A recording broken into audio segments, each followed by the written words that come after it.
మాఘపురాణం 19వ అధ్యాయం. మునుల వాగ్వాదము.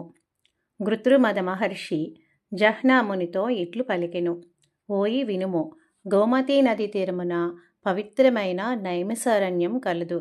అచట బహువిధములైన లతావృక్ష గుల్మము లెన్నియో ఉన్నవి.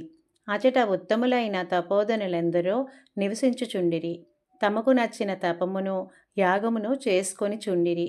జ్ఞానము, వైరాగ్యము, ఇంద్రియ నిగ్రహం కలిగి సర్వోత్తములైన వారిలో పరస్పరం నేనెక్కువనగా నేనెక్కువను వివాదం కలిగెను. భృగుమహర్షి నేను తపోనిష్ఠుడును, యోగీశ్వరుడును, నన్ను మించిన వారెవ్వరున్నారని అనెను. గౌతమునుడు నేను అందరికంటే పెద్దవాడును, బ్రహ్మకల్పం పూర్తియగు వరకు తపమును చేసిన వాడును, నేను గొప్పవాడనని పలికెను. లోమసులుడును ముని నాకు సమానుడు లేడు, నేను మునులకు గురువునని ప్రకటించెను. గార్గ్యుడని ముని సభలో నిలబడి వేదశాస్త్రాదులన్నీయూ నాకు వచ్చును, కావున నేనే ఉత్తముడని అనెను. మాండవ్యుడు నేను కర్మలను ఏ మరకుండా యథాకాలముగా చేయుదును, నిత్యకర్మలను ఆచరించుతును, అన్ని శాస్త్రములను చదివినవాడను, నాకంటే ఉత్తముడెవడని గర్జించెను. సంతనుడను ముని నేను యోగాభ్యాసం చేయువాడును, ఆత్మజ్ఞానిని, ఏకాగ్రత కలవాడును, నన్ను మించిన వాడెవడూ లేడని పలికెను.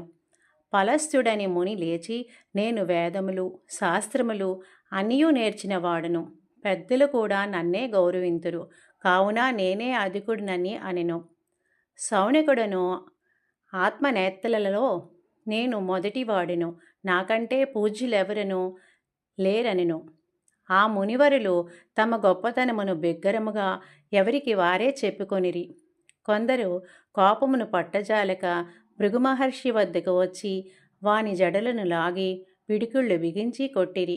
ఒకరినొకరు దూషించుకొనుచు కొట్టుకొనుచు వారి దండములను ఛత్రములను లాగుచు కోలాహలమును పెంచిరి.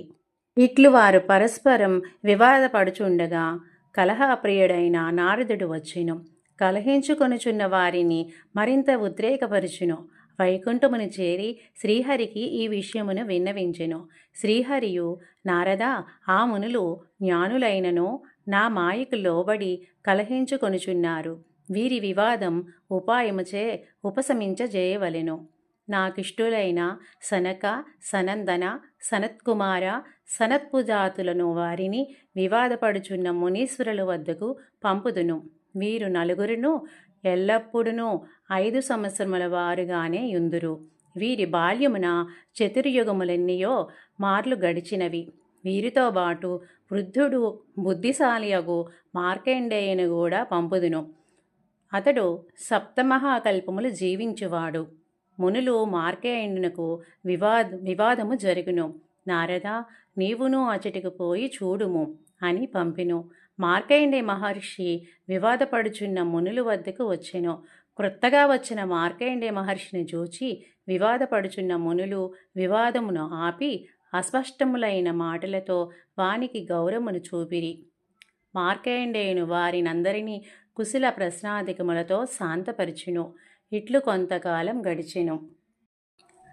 కొంతకాలం గడిచిన తర్వాత బ్రహ్మాజ్ఞులకు సనక సనందాది మునులు నలుగురును అచ్చటికి శ్రీహరి కీర్తించుచు వచ్చిరి. మార్కండేయ మహర్షియు వారిని చూచి ఎదురు వెళ్ళి నమస్కరించి ఆర్ఘ్య పాఠ్యములచే పూజించెను. వారి పాదములు కడిగిన నీటిని తన తలపై జల్లుకొనెను.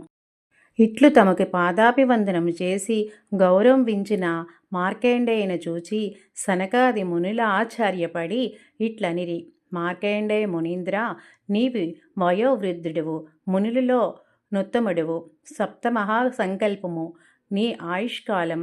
ఇట్టి నీవు బాలురమైన మాకు నమస్కరించి పాదోదకమును నీ తలపై జల్లుకొనుచున్నావేమి? వృద్ధులు బాలురకు ఎదుట వెళ్ళుట నమస్కరించుట చేయిరాదని శృతివాక్యమున్నది కదా, మేము 5 ఏండ్ల వారమే కదా అని పలికిరి. ఇట్లు సనకాదులు పలికిన మాటలు విని మార్కండేయ మహర్షి ఇట్లనెను. భగవత్కామలారా, ఒక్కొక్క దినము గడుచుచుండగా ప్రాణులు ఆయుర్దాయము కుండ నుండి స్రవించు నీరు వలె తగ్గిపోచున్నది. 21 కల్పములు జీవించినను మృత్యువు తప్పదు. ఇందు సత్యం లేదు. ఎక్కువ వయస్సు ఉండుట వలన ప్రయోజనమేమి? వేదశాస్త్రములను చదువుట చేత లాభమేమి? యోగమును పాటించుటయే ఉపయోగమేమి? తపము చేత కర్మానుష్ఠానముచే ప్రయోజనమేమి? జ్ఞానహీనుడు చిరంజీవి అయినచో వచ్చిన ప్రయోజనమేమి? నిరర్ధకముగా కాలము గడుపుచుడితే దుష్టుల జీవనం గడిచిపోవుచున్నది. జ్ఞానమును సంపాదించువాడే ఎక్కువగా వ్యర్థముగా అజ్ఞాని అయి ఎక్కువ కాలం గడిపిన వాని గొప్పదనమే ఉన్నది. వినాశకాలం దాపురించినప్పుడు ప్రాణి లోకం భయమునుంది. తాను చేసిన కర్మఫలమును అనుభవించి మరలా జన్మించును. నిత్యం కాని దేహంలో విష్ణు కథా ప్రసంగం చేయి వాని బ్రతుకు సార్థకమైనది. మహాత్ములైన సనక, సనందన, సనత్కుమార, సనత్పుజాతులారా, మీరు నిరంతరము విష్ణు కథా ప్రసంగమును చేయువారు నిత్యము ఆయనను తలచి నమస్కరింతురు. శ్రీహరి ఎల్లప్పుడూ నీ హృదయ పద్మములందే యుండును. మేము క్షణకాలమైనను విష్ణువును స్మరింపము. శ్రీహరి ప్రసంగములు కూడా చేయుము. నిరంతరము హరికథా ప్రసంగము చేయు మీరు బాలురనైనను వృద్ధులే. హరికథా ప్రసంగములో లేని వారెంత వృద్ధులైనను బాలురే కావున మాకంటే మీరే గొప్పవారని మార్కండేయ మహర్షి సమాధానం ఇచ్చెను. మార్కండేయుని మాటలు విని సనకాది మహర్షులు శ్రీహరిని కీర్తింపసాగిరి. వారి మాటలకు వినుచున్న మునులు తమలో తాము ఎక్కువ తక్కువ అనుకొనుట మూర్ఖత్వమని గమనించుకొని సిగ్గుపడిరి. వారందరూ మార్కండేయ మహర్షిని సనకాది మునులకు పాదాభివందనము చేసిరి. మేము మీ వలన విష్ణు కథా ప్రసంగపు విలువలను తెలుసుకుంటిమి కావున విష్ణు భగవానుని మహిమ నిరుగశక్తి ఉండిది ప్రార్థించిరి. నారదుడును శ్రీహరి వద్దకేగి జరిగిన దానిని చెప్పిరి. అప్పుడు శ్రీహరి వ్యాసరూపమున సూతునకు సర్వశత్రుల జ్ఞానమును బోధించెను. సూతుని వలన మునులు మొదలగు వారందరూ శృతుల సారం నెరిగిరి. సౌనకుడు మునులను అహంకారం మొదలైన మనోవికారములు విడిచి ప్రశాంత చిత్తులై పరమేశ్వర జ్ఞానం, పరమేశ్వర చింతనం కలిగి ఉండిరి. హరికేయూరాది భూషణములు తమ తమ విభిన్న రూపములందరూ కరిగిపోయి తుదుకు తమ మూలధాతువైన సువర్ణముగా అయినట్లుగా ప్రాణులకు తమ తమ కర్మ విశేషం అనుసరించి వివిధ రూపములు పొంది తుదుకు పరమాత్మ భావనమే చేరును.